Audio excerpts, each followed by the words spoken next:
Start soon. Here we go. And we're live. Hello, everyone, and welcome to this segment of our supernatural experiences and sacred journeys with light activation healing. And we have two super fun, awesome guests on our show today that we have traveled to many amazing places with over the years. And who better to talk about supernatural experiences than Clockwork and Jungle Daddy, because they have been involved with a lot of them. We've had a lot of fun together. Yeah. So I want to just start by introducing them, and I'm going to first pass that over to Homer since he was the one that met them first, and then I will chime in after that, and then we'll ask them to tell us a little bit about themselves. Well, I first met them, I don't know what year. Do you guys remember what year when we first met? 2013, maybe 12. 13? Yeah, so we were volunteering at the food bank where we live in the Bay Area. And we just met and just started to box fruits and vegetables, but then I guess they found out that I traveled. And yeah, we added you on Facebook, and yeah, your profile pic at the time was you in Egypt, and I was like, that's interesting. Yeah, and you kept asking questions, and I was like, yeah, maybe you can join me one of these days. I mean, first you guys went to the Crystal Fair first, Yep. And then Mount Shasta, and then Hawaii, right? then was Shasta? Yeah, Hawaii was after Shasta. Hawaii, and then Hawaii was. And then Peru, and then India. No, you forgot Bimini, Bahamas. Oh yeah, Bimini. Where was that? So yeah, as you can see, it's not been that long, and how many journeys they've gone on with us. So I first met them when they joined us for the Mount Shasta journey. And amazingly, we had one amazing UFO supernatural experience on a trip that they came on. So that was super amazing. So I just want to say that I believe, and you guys can correct me if I'm wrong, when I met you, you weren't really like consciously, I mean, everybody's on their spiritual path, but you weren't like consciously into the spiritual thing, were you? No, not until we started talking to Homer about it. Like we knew to pursue something more, but we didn't have any direction. Did you, what drew you to going to Mount Shasta with us that first time? It's everything, because like looking through Homer's pics and stuff, I was like, dude, I want to do all of that. And Shasta was, and then even the Crystal Fair before that, you guys already had that interest. Yeah. And I was like, oh, we're having a Mount Shasta trip, which is close to home, like 4 hours away from where we live. Yeah. Right. So before we get into those details, I want to give you guys a minute to just say hi and a little bit about yourself so people know. And then we're going to get into these exciting experiences that we've had, supernatural experiences that are supernatural and amazing. But when we do our spiritual journeys, they seem to just happen, especially when we're around people who are open to them happening. So do you want to start first, Clockwork? Biz can go ahead. Go ahead, give yourself an introduction, Biz. Oh, hi, my name is Biz, aka Jungle Daddy. I'm a registered behavior therapist. I work with children and adults with special needs. And I'm a rapper and an aspiring stripper. Oh, that is so awesome. I'm getting chills. I don't know why. And a singer too, right? Don't you sing? Yeah, and sing too. Right? Yeah, they both sing amazing. And dance. And dance, yep. Yeah. Awesome. Okay, Clock. And my name is Clockwork, the professional. I also work in the field of special needs. I work with children and adults. I'm a behavior specialist. And yeah, we currently in Columbus, Georgia, working with the students out here. Oh yeah, that's right. We moved out of California and now we're here in Columbus, Georgia. Yeah, it was our calling to move out here. You know what I mean? Right. So I guess they ended up moving across the country. So I think this is a good insert just to put in this place that every time they've gone on a spiritual journey with us, within a week or two that they returned home, they would either get a raise or get a raise and a promotion. Mm-hmm. Now, do you think that's coincidental? No. I mean, it's just like, and it would be not even like a planned thing. It wouldn't even be on their mind. Of course, they would want that, of course, but it wasn't like, oh, reviews were coming up or something. They'd come back and then they'd be blown away because they would get the increase in salary and sometimes a promotion too. Mm-hmm. So every single time they come on a spiritual journey, that says a lot. So that's supernatural. That's amazing. Yeah. So let's go to the Shasta experience first, because that was your first experience, and we had a big one with the UFO. So Cluck, do you want to tell that story? Yeah. So we had went to Shasta with you guys. This is the first time we've ever met. Didn't go in expecting much.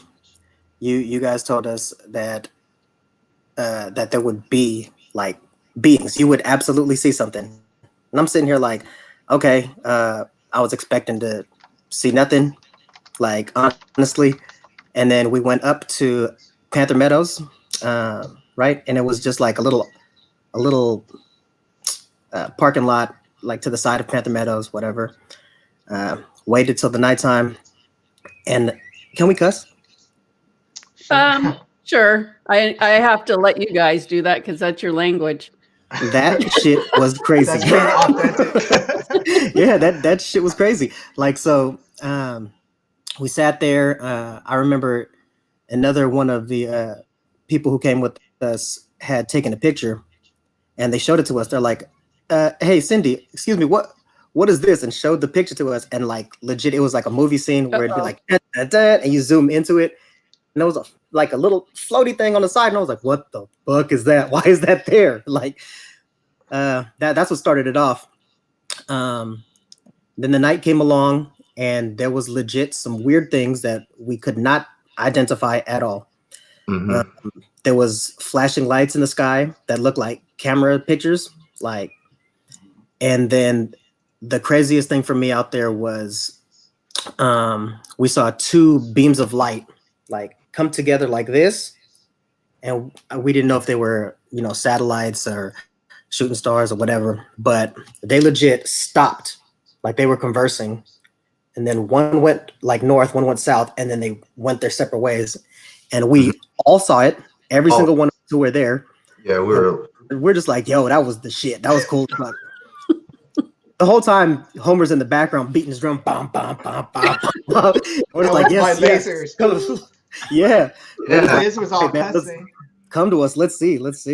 Yeah. That's right. Yeah, that whole experience there was an eye opener. You're just like, we're so used to what we can physically see. Now it's like that's a brand new experience for us because we actually saw some crazy stuff. Mm-hmm. Right. And when that one stopped and it just, because it was weird because we were all standing there like, it was like a movie, staring up and following it, jamming across the sky. And then it stops and we're looking at it and it beams this bright neon blue, like bright ball of neon blue. And we're like, whoa. And then it does it again, but this time bigger. And we're like, whoa. And then all of a sudden it's like, bam, like a big one that just blasted us. You could feel the frequency go through you. And we're all, whoa. We all screamed. It was crazy. And then what happened that night, right? The next morning, we all were like zombies. Yeah. Because we got zapped by some really high frequencies that night. Mm-hmm. That was a huge shift. Talk about a transformational journey. Right. And that was our first major shift. Right. I mean, that was your first experience. You're like, oh my gosh, who are these people? Right. like we knew, like knowing Homer, we knew, but we didn't know, you know what I'm saying? Like you only know so much from stories and pictures and stuff, but when you actually experience it, it's different. Right. Right. So it was like a brand new opening for you to just experience what happens with us. And we've had so many experiences. We're going to continue to talk about it. I just want to finish off this Shasta part because we also went to the underground. And I don't know if you listening know about the underground people of Mount Shasta. Most people who are into spiritual stuff do know about them. And it's in California, by the way, just in case people don't know. Okay, and we went down into the underground. So you have to climb, like scale the side of a mountain and then climb into the go along rock opening. And it's like kind of behind a waterfall. And it's just like, what is happening here? And then you kind of have to drop down into this black hole, into a hole. And then like you can continue to go down and down, like if that's your choice, if you want to go head towards the core of the earth, right? But we were in there and a lot of things were happening, but we decided, like I was picking up on messages from these underground people. I was hearing them and I could sense them around, and I was, saying some messages. So we all decided to do some oming. So we sat down and we all did an om. And when we stopped, we felt this whoosh of energy come straight from the core of the earth, straight through us. And it was like our hair was standing on edge, like this chill that went up through us. And we all went, whoa, like what? Like, oh my gosh, we all feel it. This huge surge. So we did om again. And when we finished, again, that surge came up. So every time we omed, they would respond back to us. And that was like, the feeling was so amazing. And when you're in the underground, it's really interesting as well, because when you're in the earth, your energy just becomes inward. And so when you're inward, you're heart-centered. When you're out of the underground, when you're in the normal world around you, you're very much outside of yourself. Okay, it's what's around you. So it's kind of like when you meditate, you close your eyes, and you close your eyes because it closes you and it brings you in, and it brings you into your heart. And so that's one thing about going into the underground. You're very much in your heart. You're in that heart space. And so when we were doing the ohms and they were connecting up with us, and that's how we were communicating at that point, it was just, it was so beautiful. It was healing. It was exciting, supernatural, just so amazing. So that trip was, Shasta is usually only a 3-day trip. And we had a lot of experiences in that very short time. Yeah, we did. Yeah. So let's move on to. We did find bones in that cave. Yeah, there is a lot to that whole thing. So I want to move on to, before we go into Peru and the ayahuasca thing and living dimensionally, because there's a really interesting story when Biz and Clock did their ayahuasca journey in the Amazon. They had quite this, like almost a mirror reflection experience. And we didn't mention their brothers, by the way. So we're going to go to that. But before we go to that, we're going to talk about when Homer was raising someone from the dead. So, okay, well, I didn't know I was going to do that either. Segment to kind of throw in right at this point, because I just want you to know that it's really important for you to get energy work, right? The reason is because before being a human body, we're all a spirit body. So we're really, in essence, our spirit self. When our body needs our spirit, our soul, our energy to live, to be alive. And when you start becoming depleted, your body is not as full of energy as you need to be. So your organs might start getting weak. There might be some kind of illness that you start experiencing. You might have emotional, mental, or any physical discomfort because your energy is not replenished. That's why it's important to get energy work. It's just as important as going to the doctor or the dentist. You really need to do your energy work. And because without your energy, you don't have a life. Okay. You just don't. And that's why when older people pass on like naturally, it's because slowly their energy is starting to dissipate. And so that's why they start to age. So when Homer got a phone call, and go ahead and tell the story, Homer. So I did get a phone call from one of my friends. He lives down the street from where I live. So his dad was already sick, and his dad was about to pass away soon. But I did get a call from him that one evening telling me that his dad had passed 20 minutes ago. So I went to his house and brought my drum, brought my bells, whatever I could bring to his house. All the his relatives were just looking at me as I walked in there. And I assumed they knew what I did, but they just cleared the way. They allowed me to walk into the bedroom where his dad was. So I went to his dad, and all eyes were still on me. So I thought, okay, I better do something. And then instinctively, I just went over to his dad, placed my hand above his first chakra. Now, the first chakra is like your basic chakra for, living, for everyday, Survival needs. And so I didn't expect to feel anything. I mean, he did pass away 20 minutes prior. So I put my hand over the first chakra, and all of a sudden, and I started to go in a clockwise direction like that. And all of a sudden I felt like a bzzz, like when you walk on the carpet and you touch like a doorknob, that's exactly what I felt. And I felt kind of like more and more energy building up. And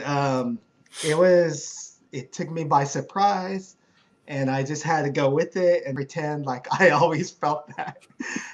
So, I mean, I just went with it, and I just proceeded to just work on all the chakras, but I felt that he could have come back. Right. And so when I felt living essence coming back. Well, and you felt him like kind of move. Yep. So I think Homer called me pretty quickly after he left the house. He's like, I don't know, like what just happened. And he started telling me, I said, why did you work on the chakras? Like that is going to bring him back to life. I know. I said, they were all looking at me. I had to do something.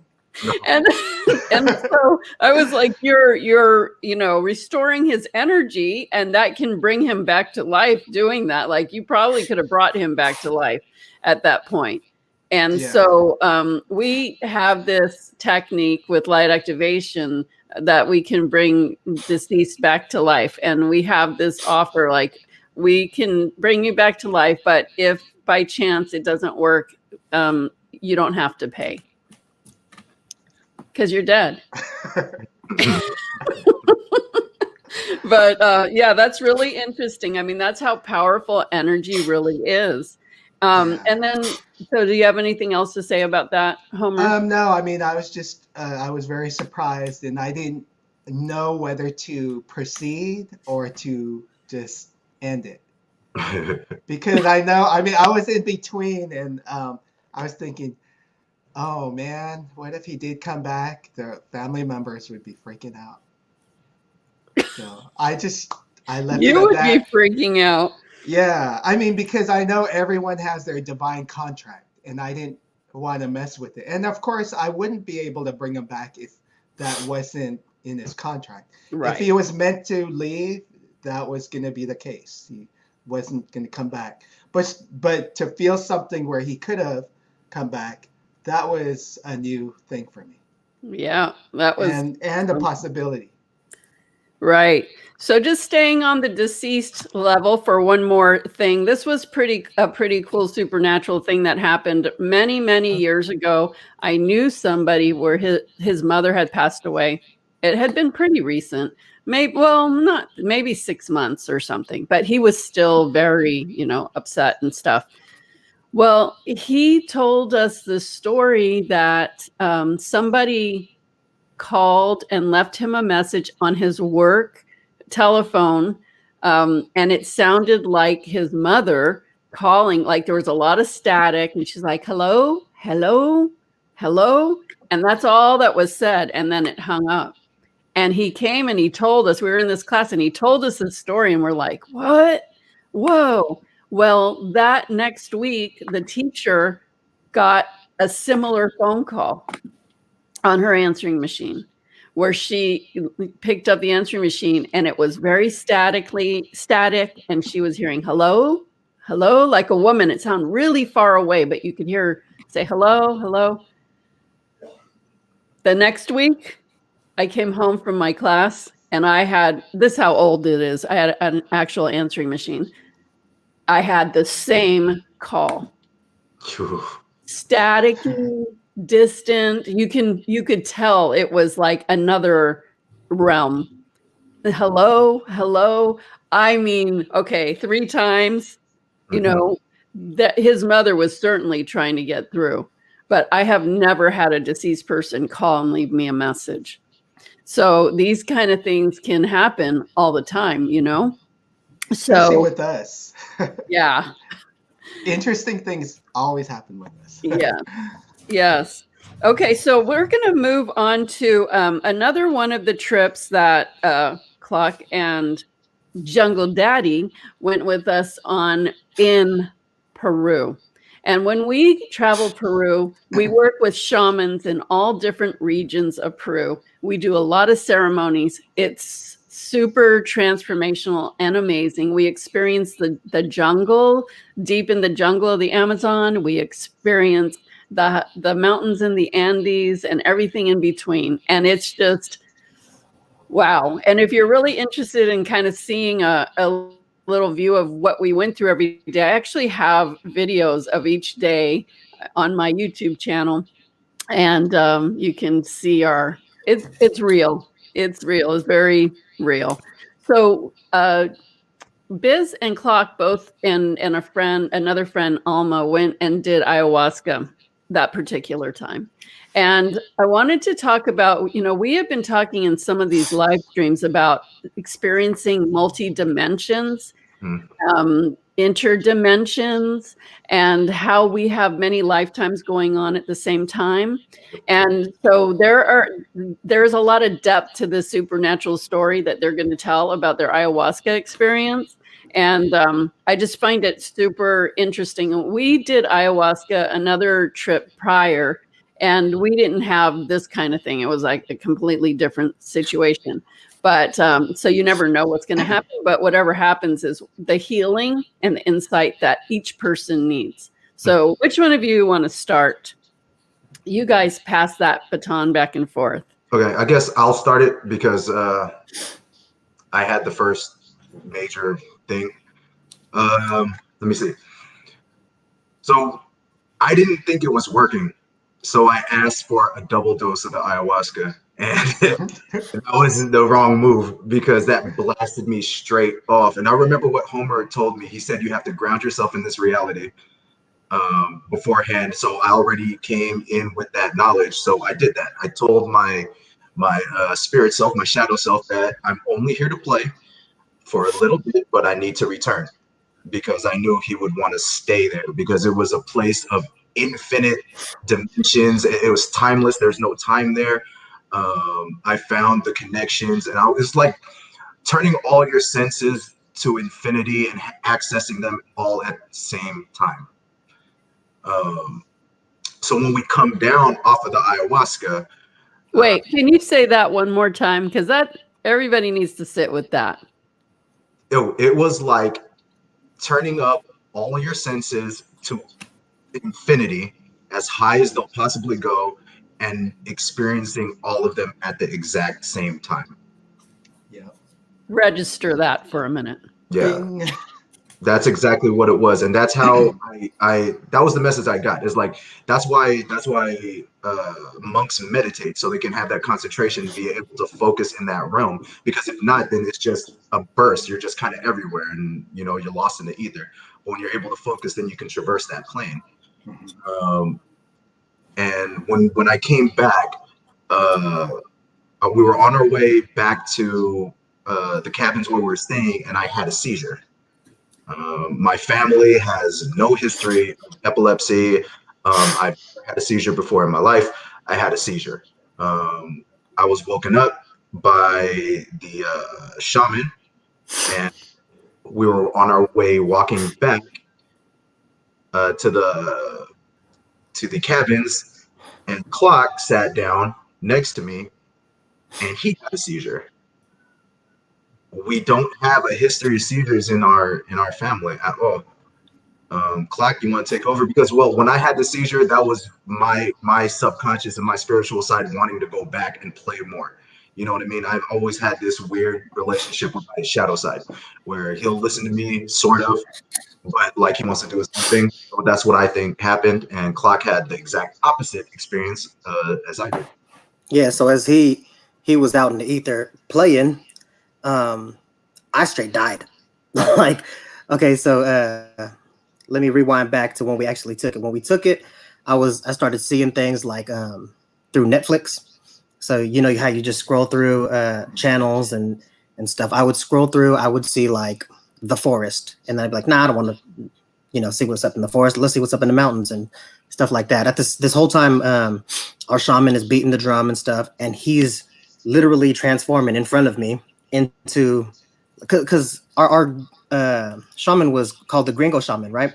He was Ron, the Gringo shaman, I believe, American, and who moved to Peru and studied under shamans out there and all of that stuff. But he literally started turning into this old school Peruvian dude. I'm talking headdress, shirtless. I was just like, oh, this is kind of crazy. But anyway, fast forward. That was my initial sights. What had happened when I had my seizure was I straight died.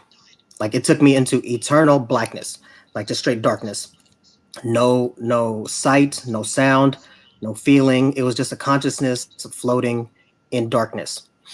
And all I'm thinking is, this fucking sucks. I'm dead. Like my body is just lying there, and I'm just in darkness. If I don't return to my body right now, like it's done.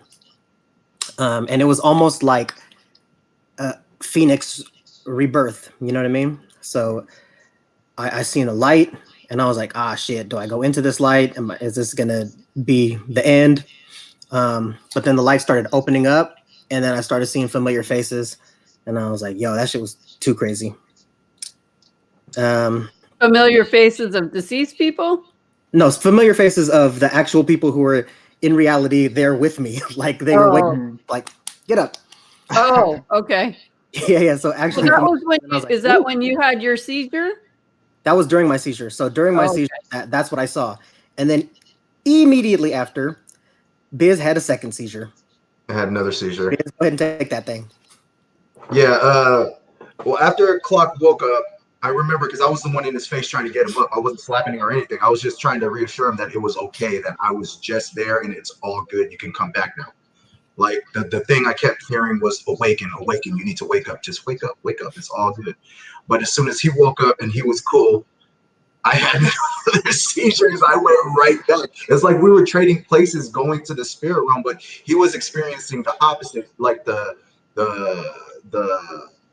minus all of the senses, while I was experiencing senses times infinity. You know what I mean? It was like yin and yang. Our experiences were completely different because I felt like I died too, but like my death felt like this is the catalog of the universe. You know what I'm saying? I went to the place of knowledge because during one of our trips, I remember Cindy, you and Homer told me that it is my destiny to be a guide for those. And I was like, that makes a lot of sense now, So, and this seizure, the shaman had to put like some weird smelling salts in my face and all that stuff. That was crazy. So, and then what was the thing about your relating back to the ancient times? Oh, what I was told was my guide was Yogananda, which was interesting because I didn't know anything about him. So, like seeing him and him guiding me, what he told me was that this is a sacred place that is our birthright and is accessible to everybody. Your ancestors have worked very, very hard for you to be here. You do not need Mother Ayahuasca to access this. But Wow. to show you it, and your ancestors have worked so hard for you to do this, you don't need to work as hard. They don't want you to work as hard. Interesting. Hmm. Yeah. So, yeah, that was just really incredible the way they were both like, you know, kind of, they're two different people, but just bouncing back and forth with the similar thing. And throughout the trip too, opposite. it was like that too. Right. So what happened throughout the trip, Homer? Like one would get sick, and then one would feel better, and then it would be the opposite. The other one would get sick. Or So I think there was a time when both of you guys got sick too at the same time. Yeah, that was intense. There, That was I the think- grand finale. When we were leaving Machu Picchu, I think. Yeah, that was number 2. That was the grand finale when they Yeah. both got sick at the same time, and they were very sick. They did a huge, like Peru for them was about purging, major purging. And that water didn't help that we got from the street in Aguas Calientes. For Like- 25 cents. I know. for like It probably didn't help to eat those guinea pigs either. Well, I was getting that water too, but then I was feeling off, and then my angels were saying, "Don't drink the water. Don't drink the water." So I yeah, stopped. you were told to not drink the water. We just jumped on it. I think that was supposed to happen. We were supposed to get sick and purge all of Yeah, that. for sure. For Yeah. sure.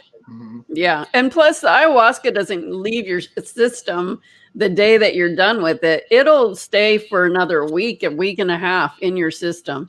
Mhm. So I know, I'm yeah. sure you guys were just hugely purging. And that's not an easy trip to be sick on because you're Oh, constantly climbing, hiking ruins. And yeah, it's Hey. intense, but it's so amazing. Well, when I was on ayahuasca on the first trip, Cindy knew something was off with me because I wouldn't eat any dessert.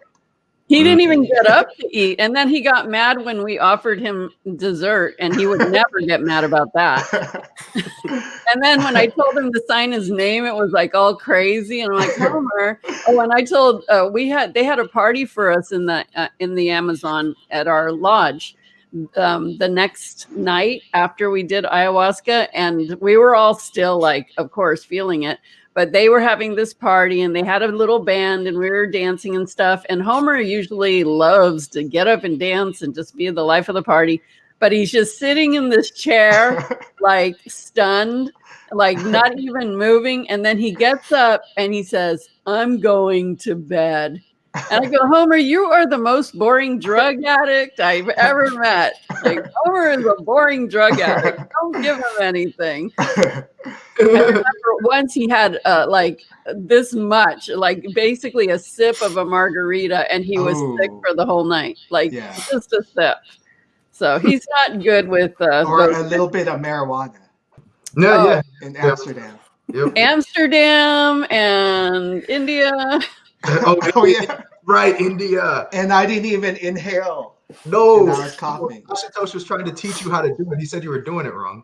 Yeah, I saw dudes were when laughing. They were just we like, And were I was with, coughing like I inhaled like a whole bunch of It was stuff. hilarious. So we were sitting with the sadhus, who are holy men that sit by the In Ganga India. River. And we had really wanted to go and be able to experience that. And some magically, I would say that was supernatural experience too. But, we have videos of all that stuff. But we magically ended up being connected with them. And we were sitting in their tent drinking coffee with them because they were just like living under this tent thing. And they were passing around what do they call it? Peace pipe. Or Well, whatever. it was a pipe. And so when they gave it to Homer like takes it in, and he's like, And then he goes, and he goes to cough, and there was zero smoke. He didn't get any smoke, but he was like doing all this like There's intense a picture like with it near my mouth like this. Like that. and the sadhus looked at him, and we all started laughing. So next time they went to pass it to him, they looked at him and they said, "No, forget it." Yeah, no more. Yeah. To him. That was funny. So yeah, let's move on to the India, since we're there, because again, and also staying on track with this kind of like the connection of other lifetimes coming in and living with you in your current lifetime, and just knowing this connection. And this is one of the things I love about spiritual journeys is you open doors to your soul that you would not even know were there. You find out information about yourself, about your other lifetimes that you wouldn't know if you didn't experience the journey. And we don't just go to places because they're cool, but we go to places to work with the specific energy in the specific place.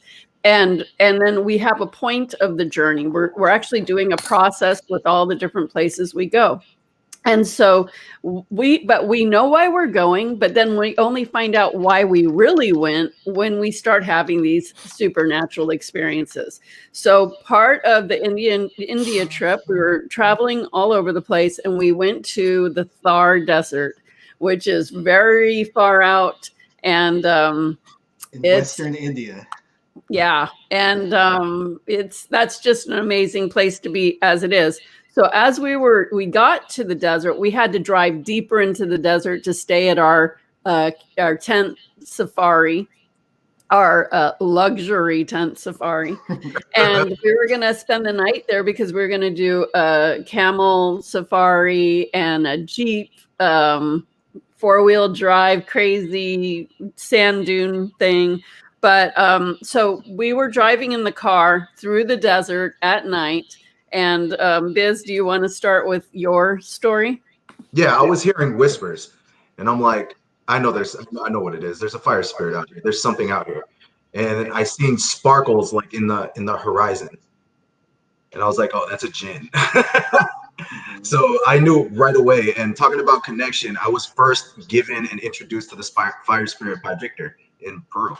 That's when he told me that was my connection. Can you repeat that, because you kind of cut out? Oh.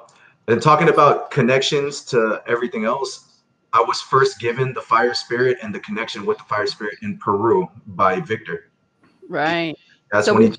Yeah, and we do a fire ceremony. We do a lot of ceremonies, so that's interesting. And Victor was our shaman in that. He was our shaman in the Andes. That's right. He said you have a special connection with fire, like your connections are with the fire spirits, and I felt that in India when we went to the desert for sure. And I saw the sparkles and I heard the whispers. And then your thing with kind of being drawn to your shadow side. So that's interesting that you saw jinn, because if you guys don't know what jinn is like the name that they use for usually like the Middle East and all those, Asia areas of, the mischievous, can be negative spirits. So you don't really want to run into a jinn, especially in the desert. Yeah. With not ideal. It's funny because like with my shadow self, I feel like he was the one that was like, he was calling to my shadow side. He was calling to like my subconscious. I was also told by you too, I forgot where it was that, it was in Shasta, where you said I'm just as comfortable in the dark as I am in the light. Oh yeah. You said that, and yeah, so that was interesting also. Yeah, and that's good though too.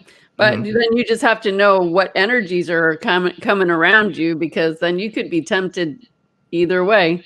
Right. And yeah, we've seen that happen before. So then to continue that journey, we were in our tents in this desert, and there's a whole story there too. And of course, all those videos are on my YouTube channel as well. But the next morning we got up super early before sunrise so we could do the sunrise with our camels out in the dunes. And I have brought a lot of people on their first camel ride. I don't know how many camel rides I've been on. I've been on so many camel rides between Egypt and now India. And almost, I think everyone, unless they came on a trip with me, had never been on a camel. And they're very tall. And it's kind of like freaky at first because the way they stand up, you got to lean back. You have to do all these things. Like... And then once you're up there, you're really high. So, you never know how it's going to be. And I know when we got on, Biz was like, oh, like, wait, like, I'm not used to this. I don't know if I like this. Like, and it's like, well, you're up there now. We're going. And then totally opposite is Clock. So Clock, will you tell your story on that? Yeah, for sure. So if I recall, Biz was like, shit, like what was going up. Meanwhile, I was the most comfortable I've ever been, like, around an animal. I'm talking spiritually, physically. I literally felt like I've been there before. And the only way I can describe it is, I would say, beyond deja vu. It looked like it too. Yeah, so deja vu, you've got like a like mental thing. It's you remember being somewhere, whereas I felt like the physical connection to I felt being there before, like prior to that time. And this is my first time ever on a camel in this life. But I got on, it lifted up. I was like, okay, I've been here before. And as it started to pick up the pace, I crossed my legs, got in my little stance like this, and I like allowed it to take me, and just I envisioned myself like with a red tunic on, like shirtless underneath, and I'm just like, yo, I've literally been here before. And it wasn't just that experience in India. There was a lot of other experiences where I felt like I've been there. Ever since a kid, I've had a connection, like there was a magnetism drawing me to India. Yeah. Yeah, it's always pulled me there. And another thing in India that happened was we had stayed in a fort in Jaisalmer. And I looked at Biz, I looked at the fort, and there was a stairway, just like crossing stairway, just constantly coming up. And in the walls of the stairway, there were these holes. And in the holes, there was all types of crystals, candles, like Himalayan salt. And I was like, holy shit, like, Biz, I've been here also. Like, wow. It's like, it doesn't seem like I've been here. You know what I mean? Like, I've physically been in this place before. Mm-hmm. So. I'm getting chills. India was the supernatural experiences. Yeah.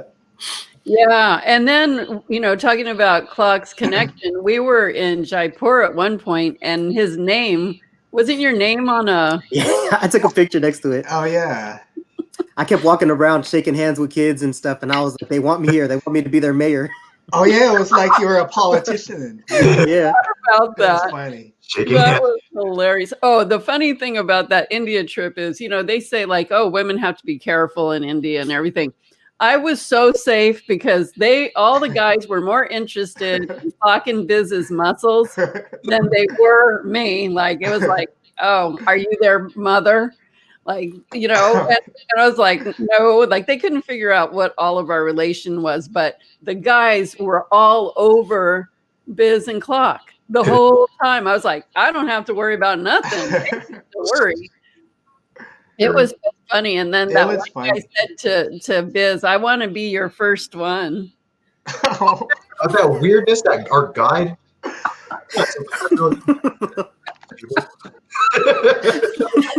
That was day one, the right? Massage sessions or something. That was day one on no sleep. The massage. Yeah. So yeah, I forgot about that's kind of supernatural. So we went for Ayurvedic treatments. So at the end, we go to Udaipur, and it's just this beautiful lake city. It's just the energy is so beautiful and calm and gorgeous. And we do our Ayurveda techniques, which is like an ancient Indian, not techniques, but what are they? Treatments. Mm-hmm. So it could be from massage to like doing the oil drops that go on your head or medicine, all kinds of stuff. So we spent a couple days doing different treatments, but the guys really liked them. And And Clock.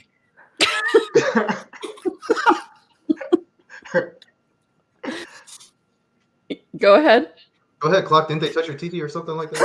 Yeah, he's like, did he? Was he going up under your underwear or whatever? Yeah, so we weren't butt naked. We were in our drawers, and what happened was the dude, my drawers were too long. I guess I don't know, but he started tucking like the thigh part of my drawers like under my nutsack. And I was just like, yo, this is a little too close for comfort. Like, and but then I shared that experience with Biz, and Biz's was hilarious to us.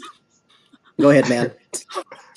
But he didn't use a towel on me. Like he didn't like you're supposed to have a towel on you, but he was just hiking up my underwear to where it was like on like he was giving me a wedgie so he could get to my butt cheeks. And then after the massage, the motherfucker took pictures of me. Talking about I just like tattoos a lot. I want to show my dog this. You're right, dude. I think Homer had the same dude, and he didn't do any of that. Yeah, didn't do anything like that. Homer was laughing and crying at the same time. During my massage. And then he would be screaming, ouch, ouch, ouch, ouch, and laughing. I'm like, here it comes, here it comes. Like, and then how about your belly button, Clock?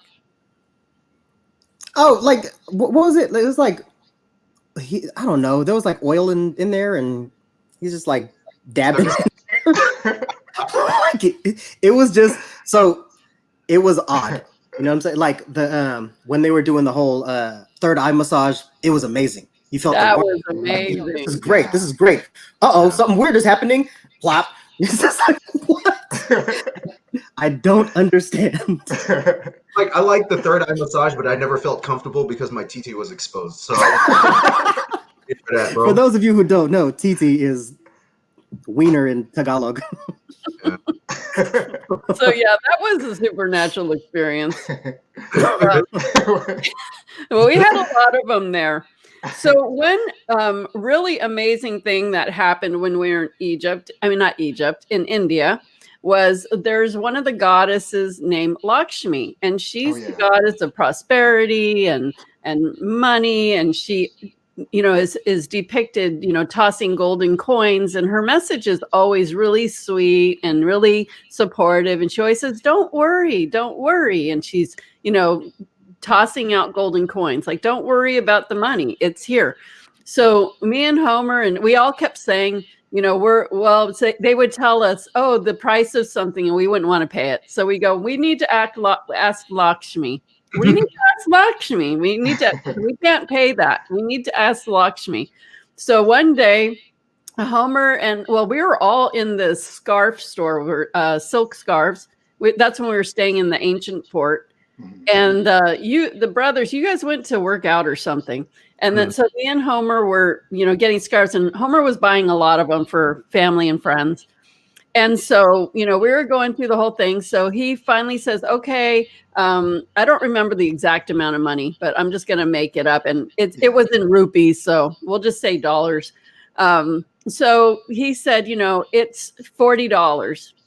And so Homer's like, okay. So I watched him count it out. I watched him. And then he gave it to the guy. And then the guy goes, okay, here's your change. And he gave Homer like $20 back. Mm-hmm. And we're like, wait, what? No, we gave you like the 40. And he's like, no, you didn't. You gave me, 60. And we're like, no, like I totally watched him count that out too. Like I watched him count it. And he got like all that money back. Like we didn't know where that money came from. We're like, okay, Lakshmi moment. And so we left and we both walked out. We're like, what the heck just happened there? Like, how did that even happen? And we had to go back and tell our friend, the one that owns he's our friend now, that owns where we were staying in the villa. It was a 600-year-old villa, the one that Clock said he knew he had been in before. And that fort is way older than that.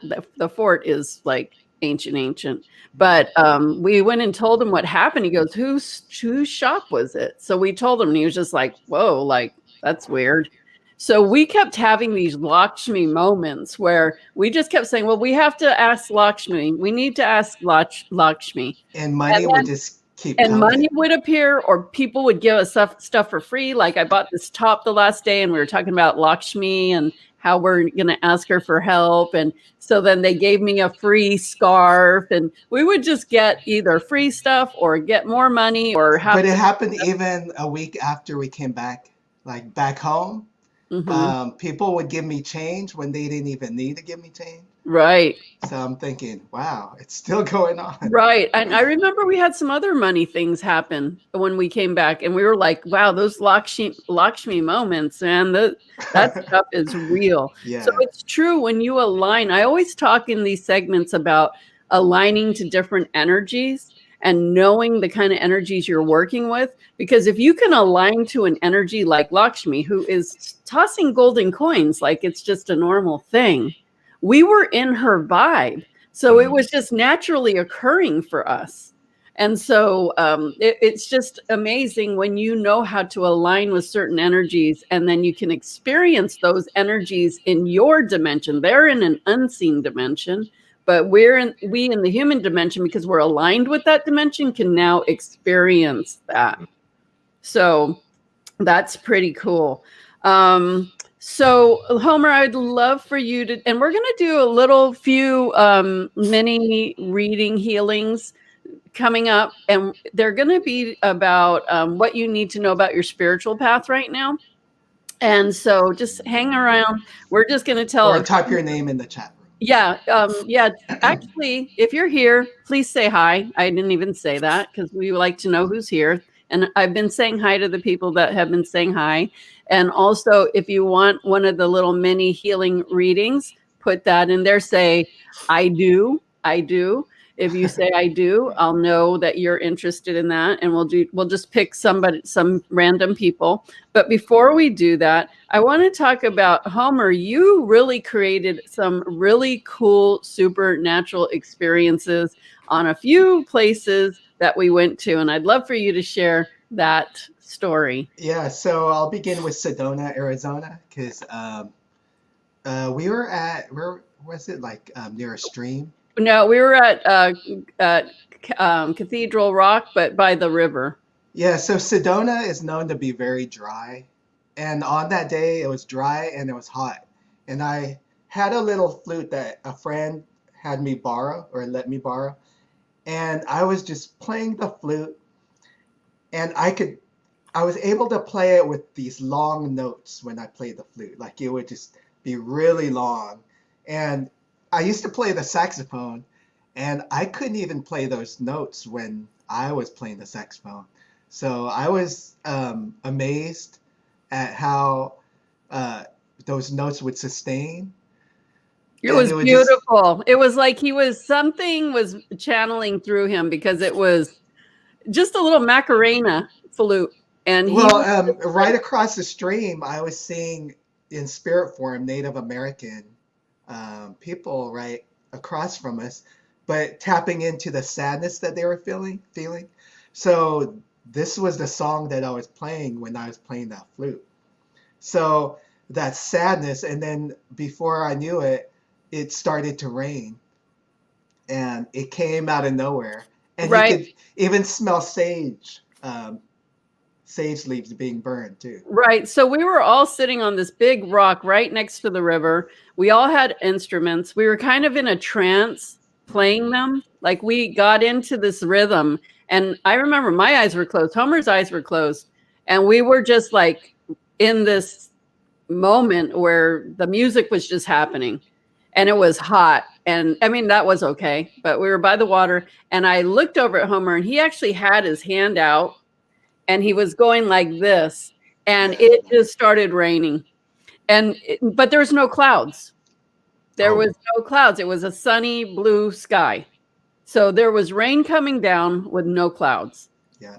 And I looked at him. I was like, "You're making it rain." And the smell of sage being burned. You could smell it. And so then it happened too when we were on camels, riding the camels near the pyramid. I was doing the same thing with my hand, you know, exactly what I did in Sedona. And it rained in Egypt Yeah. And that's not near the pyramids. very normal. And it doesn't rain normally in Egypt. I mean, it does rain sometimes, but no, there was no clouds. And we were riding on our camels, another camel experience, around the back of the pyramids. And Homer made it rain. I go, you made it rain again.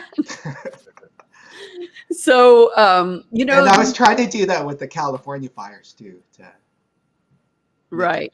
Bring in the rain. Yeah. So, you know, you just, these experiences are and just. And then in Peru, we had it snow. Oh, yeah. That's right. Yeah. The what temple was it? The Moon Temple? The Wind Temple. The Wind Temple. Yeah. Yeah. So we were walking up to this temple. This was on Biz's birthday. And we were coming around, walking up around the side of it and just, you know, making our way. And all of a sudden it starts snowing. And our guide, he's like, what? You know, our shaman, he's like, it never snows here. It never snows here. And he's catching snowflakes in his hand. And then when we got to the top of the wind tunnel, I was taking pictures and my camera like went bam, and like it shorted out. And I was like, what? And then my phone shorted out. And it was like all the electronics were going crazy that I had. And I was like, what is this energy here? But yeah, like it just started snowing on us. And it was not snow weather either. It wasn't cold. It wasn't cold. So that was really like these kind of things happen, all like different things, but everywhere we go, these like supernatural things happen. And I know it's because we're open to it. And then, you know, we're really writing our vibe, you know, when we're in these places, we're writing the vibe of who we are, who our soul is. And so we're on a spiritual journey vibe. And so that just opens us up to so many more worlds, you know? Yeah, you guys remember when we were in the shaman's house in the Amazon? So we have different shamans. So this is the one in the Amazon. And we were all falling asleep. And it wasn't that it was boring or anything. We just, for some reason, we were just like, why am I so tired? And he had all of his plant medicines and all these like empty soda containers and stuff. He had his ayahuasca. He had all these other plant medicines. So we asked him, do you have a medicine to wake us up? And he's like, yeah. So he gives us all this thing and it totally wakes us up.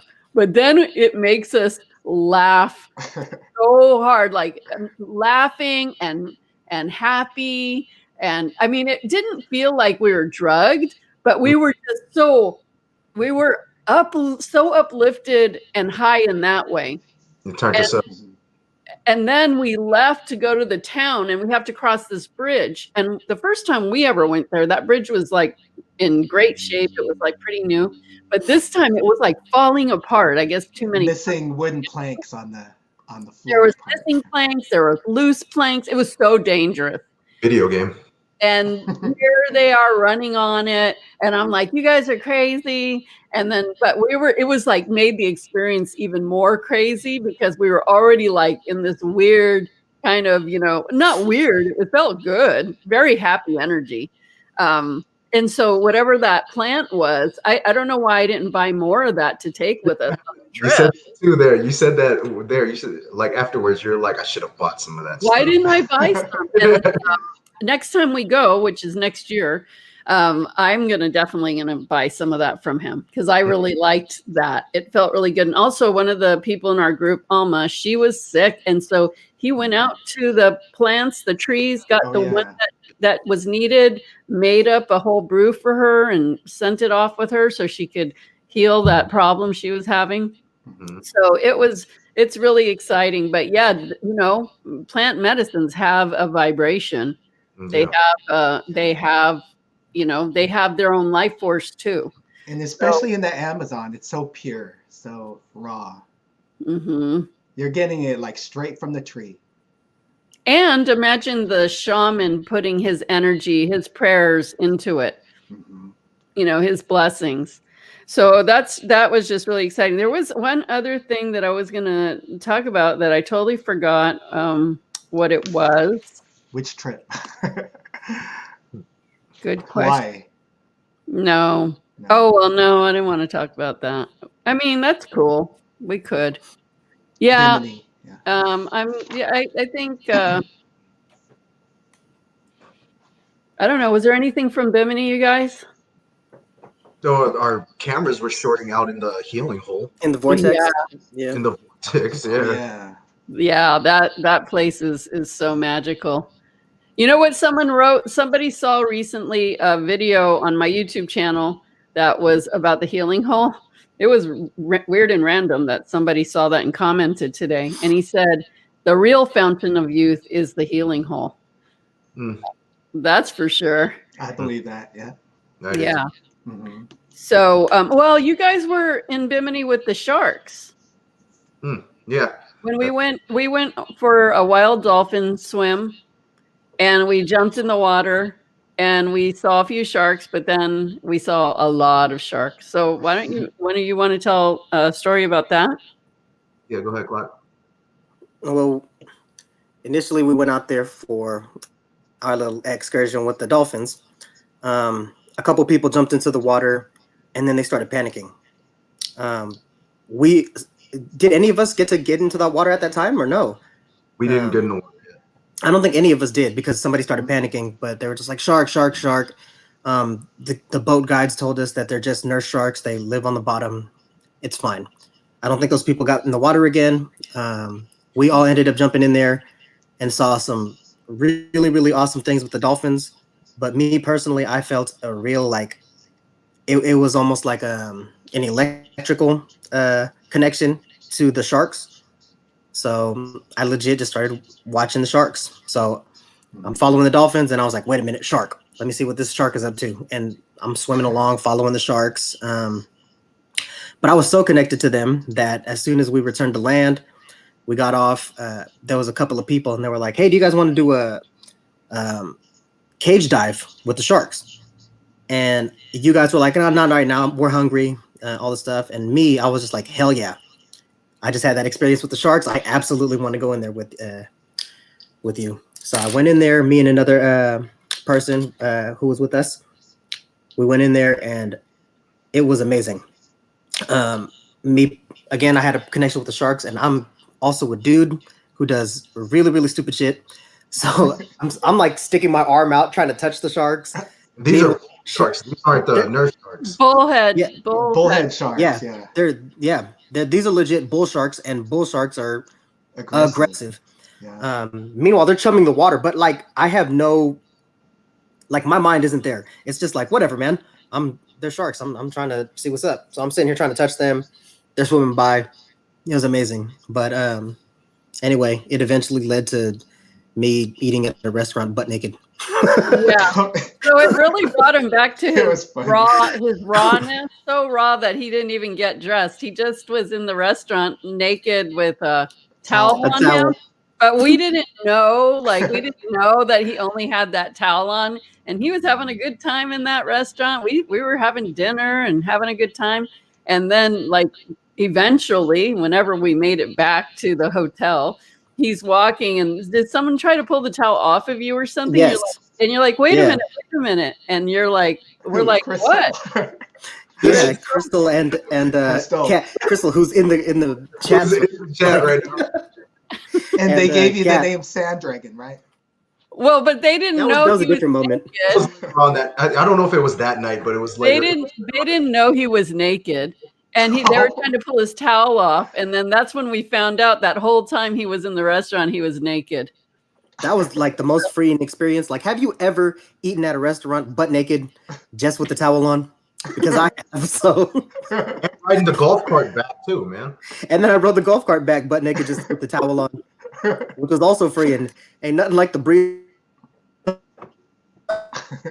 Well, and that's what happens. Like when you're connected with yourself, you just feel this freedom. And the thing is, like, that's real truth. The thing about the Bimini trip is one of the main rules is it's a no judgment zone. and everybody can have their experience there, and we just like, okay, that's what they're going to do.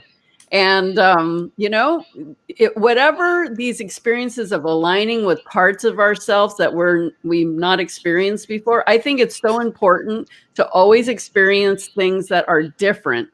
Not do the same things all the time, because if you don't try something different, then you're not going to get anything different in life. So you're exposing yourself to all these energies and all these parts of yourself that you don't even know. And he just felt so good being in his own skin. And the people loved our energy. I mean, we were noticed throughout the island. They saw how happy we were as a group, and we were just having so much fun. Everywhere we go, really, to be honest, everywhere that we go, we get noticed. Like as a group, they like can't help but like follow us, Exactly. Well, even in literally India, the talk of the town. Like, oh he yeah, was the big shot on the island. He was on the island. He was wearing his headdress, and they were just like, "What is this?" They would call him That's the him. Indian. The Indian or chief? Yeah, chief. But And they like in India, when we went to the markets, because we didn't look like the, I guess, typical Americans, they just saw us very interesting everywhere we went. Yeah, they didn't really, a lot of times people think we're from wherever we're at because we don't look like. I mean, so we were able to speak Tagalog in the markets just to, because if they knew you were American, then they would jack. They targeted you, yeah. So we're like, okay, we could play that up. And then didn't you guys run into a Filipino guy when we were on the way to Holi in India? When we were walking, did, right? Or you was guys that met in some Filipino guy. We ran into the Filipino. What do you call Peru? it? No, we ran India.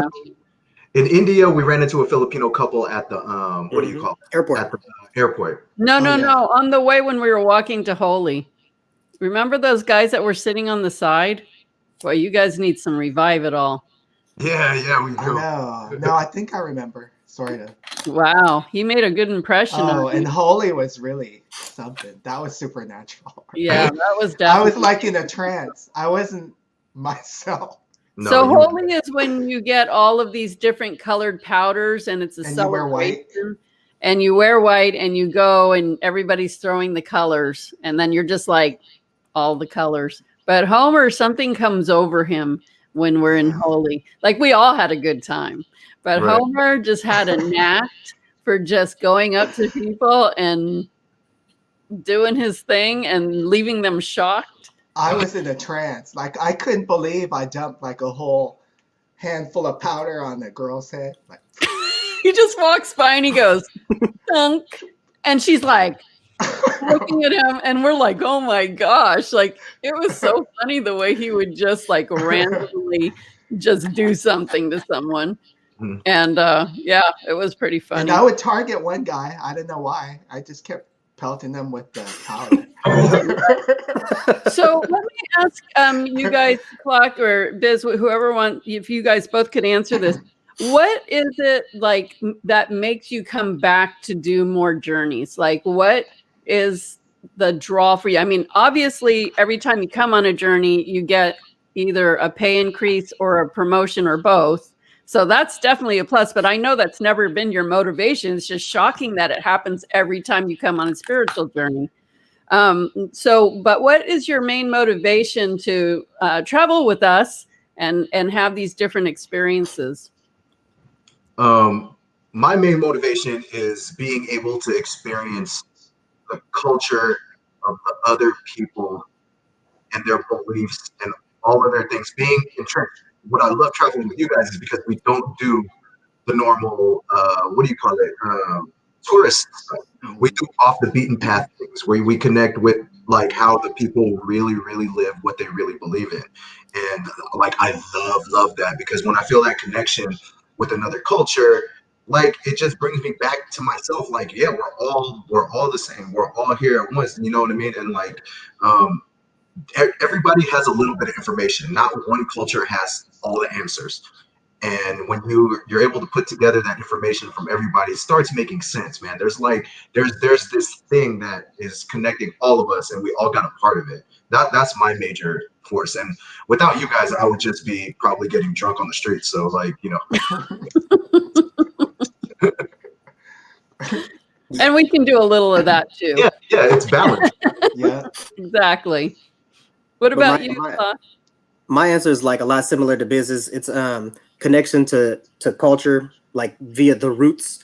Like it's not normal stuff, but then it's also with you guys, with like-minded people who have fun but are also spiritual. You know what I mean? Right.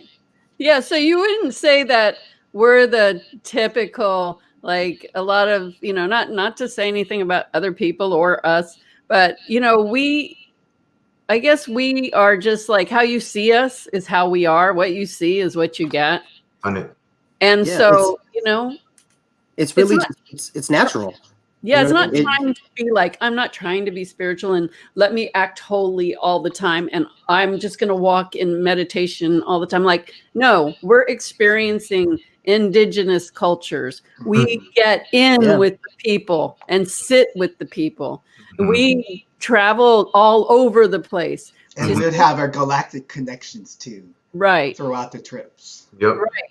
And wouldn't you say that we uplift and heal a lot of people on the way with absolutely just being in our presence, not that we have to do anything. Yeah, 100%. Like absolutely, we touch a lot of different people when we do this kind of thing. Right. And so it's a gift for them. It's a gift for us. It's almost like, we're there doing our spiritual journey, but we're also there for a purpose to help who is supposed to get the help that we're there to offer. So, I mean, I'll never claim to be one of these people that, if you want to see me just meditating and doing that we do meditate, we do things, but I'm going to just be real. And I know that, me and Homer have been doing spiritual journeys for years now. We know how to do this. We know how to work with energies. We know how to find, even like get connected in with the people we need to be with. So it really creates an amazing experience for the people who go with us. I will say probably you guys and most people who come on the trip, you guys don't even know what we're going to do on the trip. Mm-hmm. Basically, if they say like they're going to come with us to Peru or India or whatever, it's like, okay, it's this many days. You got to show up on that day and we leave on that day. Mm-hmm. And these are the kind of clothes you need. And I might mention a few experiences, but they're going in on it, just trusting that I have created something that's going to be amazing that they're going to love. They don't even ask like, so what's the itinerary? Where are we going? What are we? They just trust. They say, oh, okay, we're going. I'll show up, and this is what we're going to do. And they just go every day, and they're present every day for what we're doing that day. All in. Which I love that. I love that people just trust that I'm going to present an amazing experience. Mm-hmm. So, okay, let's do some little mini healing readings. Let's see. Homer, do you want to pick somebody? How about Anita Ergina Aponte? Okay. So what we're going to do is tune in and get information from your healing teams. Everybody has a healing team. What you need to know about your spiritual path right now.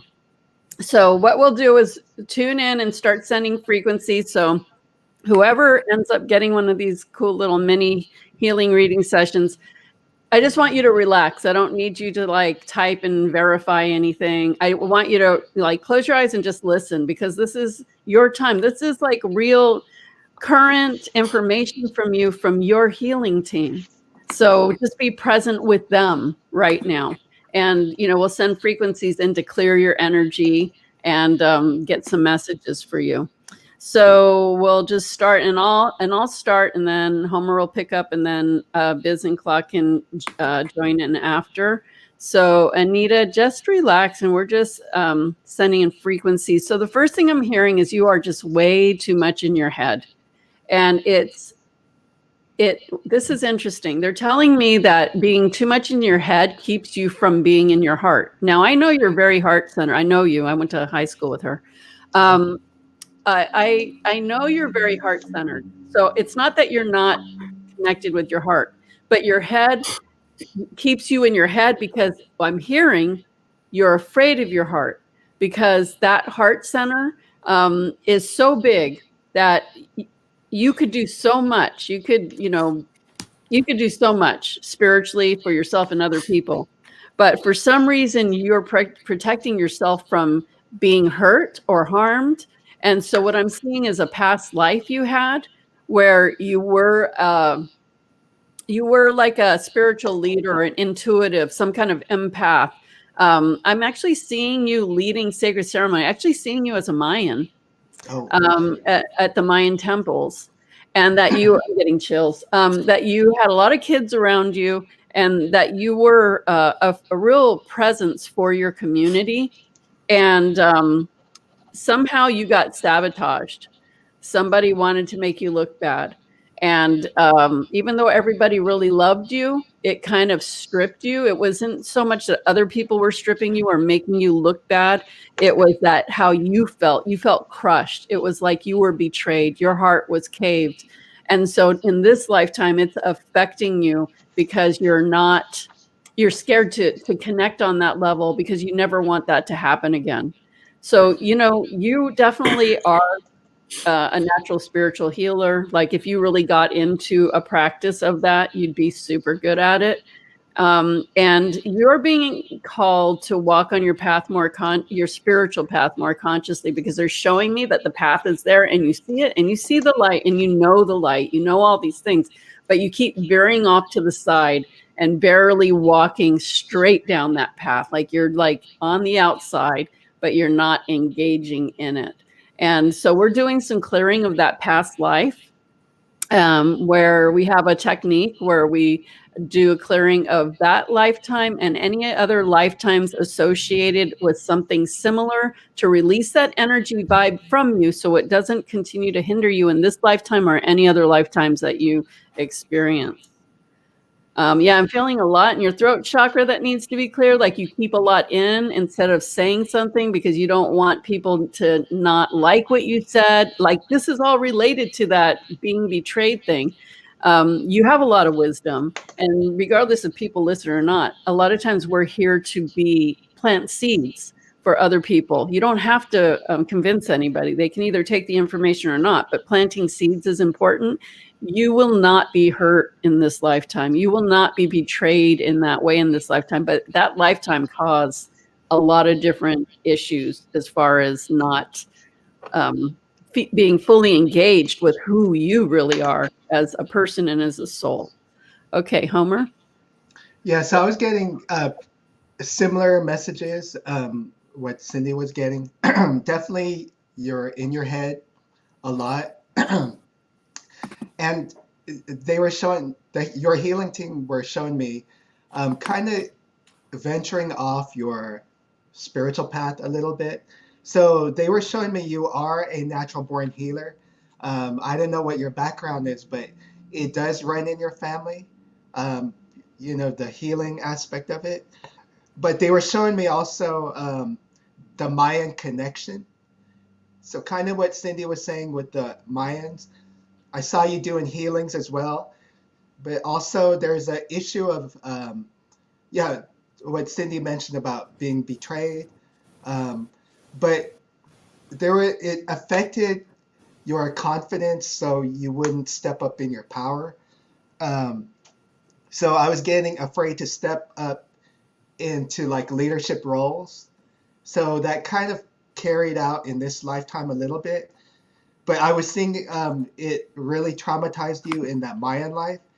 And it led me even beyond that to a star system called Capella Auriga, a star system near the Taurus constellation. So if you look at the Taurus constellation and you look to the right, you will see Capella Auriga. And so they were showing me the Mayan connection with that, because many Mayan people came from that star system, but they were showing me similar trauma on a deeper level too that happened in that star system. So yes, we do have a technique to help heal that, not only in the Mayan area in Mexico, but also going beyond that into that star system. Awesome. Biz?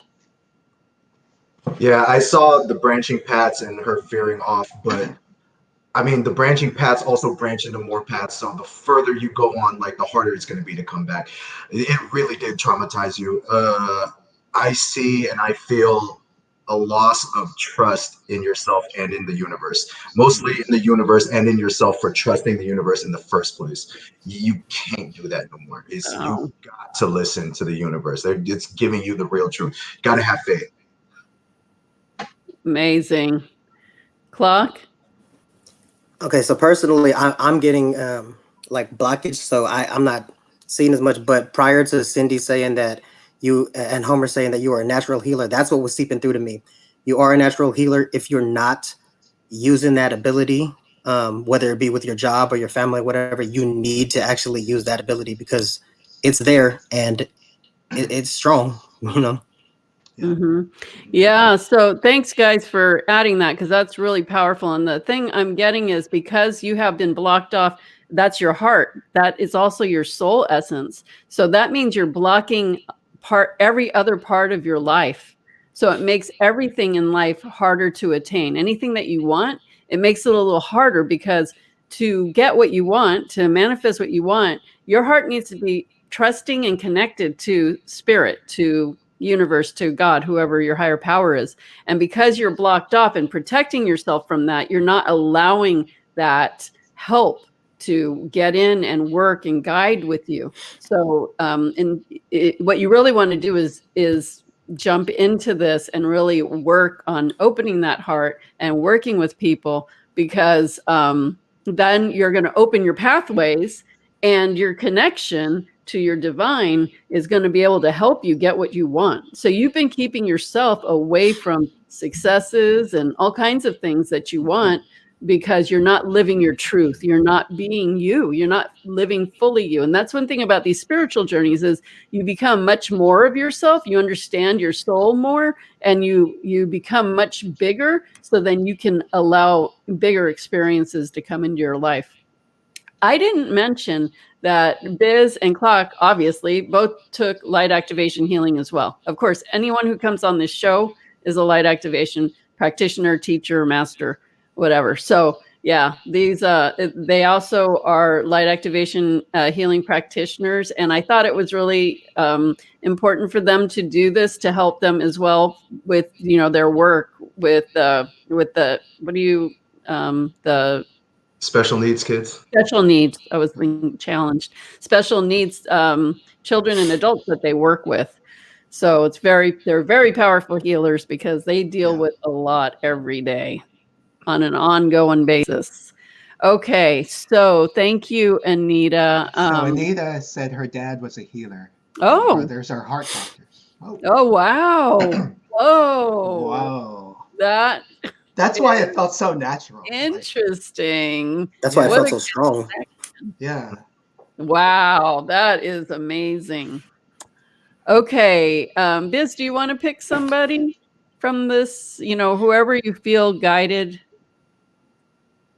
Robin. Okay, Robin. So I'll start and then we'll do it the same way. So Robin, just relax. You don't need to feel like you need to chat to validate anything at this point. Just relax and receive the healing frequencies. And we will start looking into your energy, clearing your energy and looking at the energy. And the first thing I hear is the ball is in your court. The ball is in your court. It's time for you to be in your own power.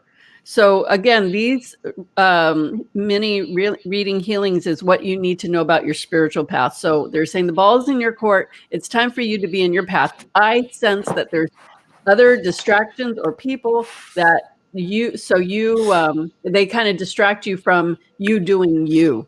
So you're doing you, but you're giving a lot more of your energy to others than you do yourself.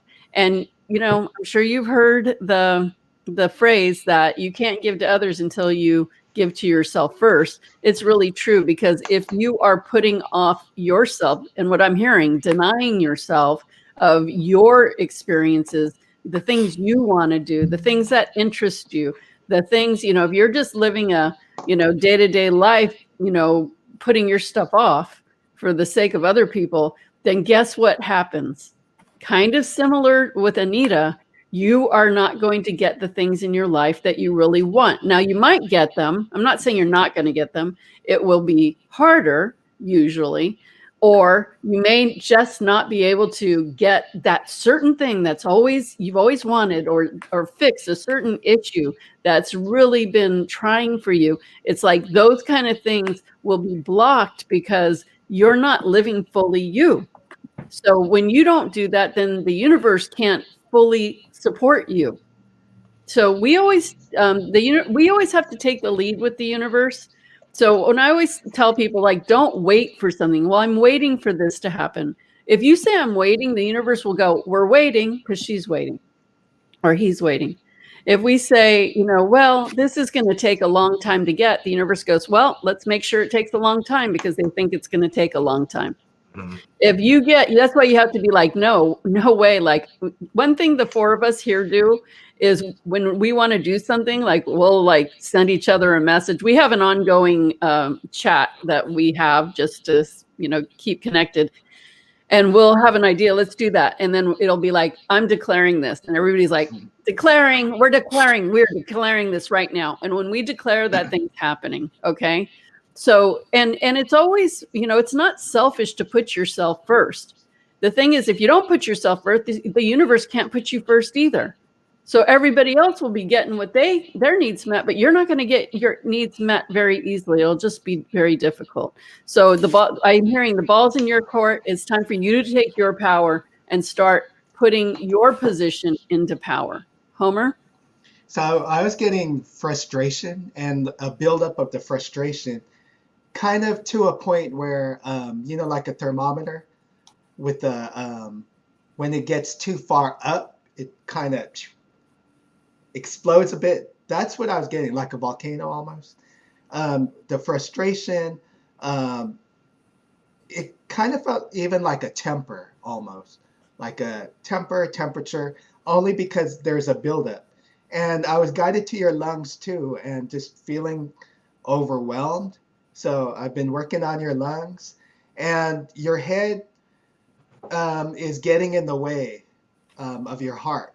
So I was getting a shade of yellow, and I was hearing the message too analytical, and it's getting in the way and not allowing your heart to find that balance to help you make decisions.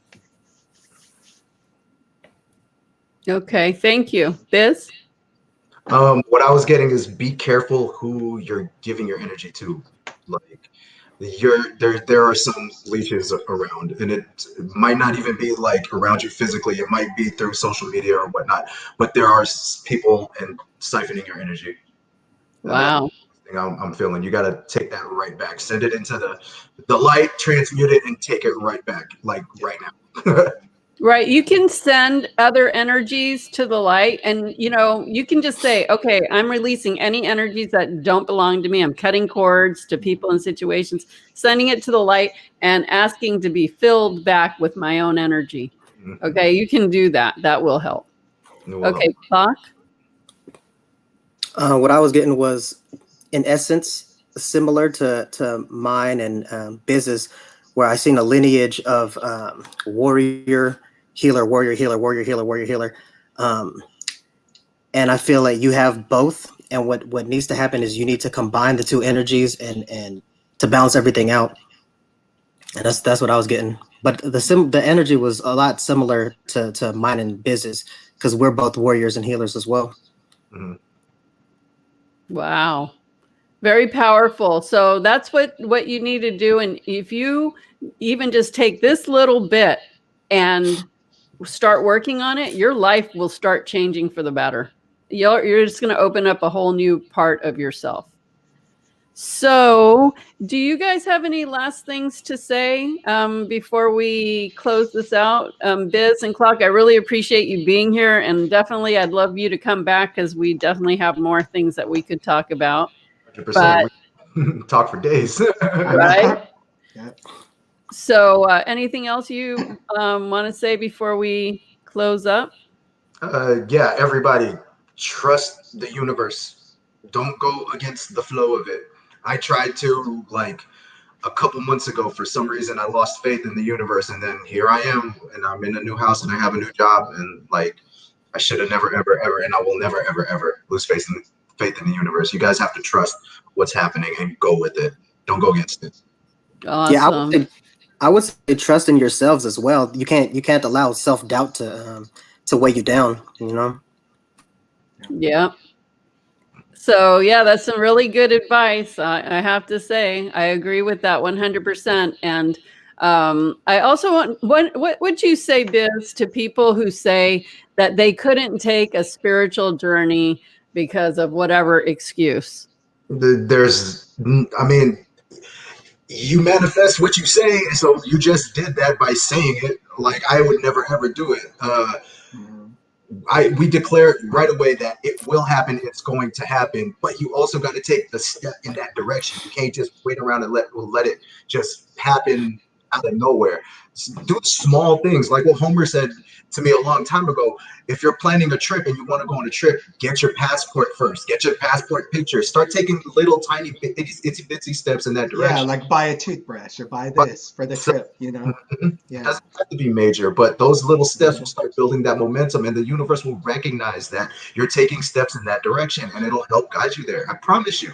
All these trips, I didn't know if we were going to do it. Like, I knew that we were eventually going to end up there, and once we put faith in the universe that we're going to do it and declare it, always happened. I mean, you guys set a good example to the people where we live in Pittsburgh, California, that we can also travel too. There's no limits. It's you know, people hold themselves back, but you guys were the good example of, hey, we can make it out there too. We can go to all these exotic places. Clock, the money aspect of it, if people feel like they can't afford it, how did you guys get past that?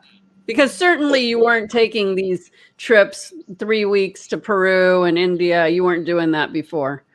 Well, so like Biz said, it was just manifested. So we made the declaration to go to a place, and then we took, like he said, take the steps to go there. We're like, okay, let's invest in it because it's an investment. And then eventually the money manifested itself. We ended up getting promotions. We ended up getting advances in money and stuff like that, and it just happened to work out for us because we trusted in the universe. Right. So if you're walking your spiritual path, don't you think the divine is going to help you with that? Absolutely. It's not going to make it harder. It's going to make it easier, but you got to be on board with it. And you have to make the declaration. You have to start taking small steps. And then all of a sudden things start coming in. And like I said, every time they've come on a spiritual journey, which they've been on many, they come back and somehow miraculously they get a raise or a promotion or both. Like, okay, that's the icing on the cherry on top. So if you really want something, then you just have to declare it for yourself. And that's with anything in life. So thank you for all your wisdom and sharing, guys. And thank you, everybody, for being here tonight. We really appreciate it.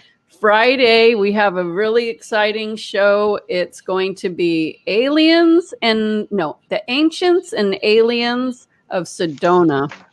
And it will be Friday at 6 p.m. Pacific, 9 p.m.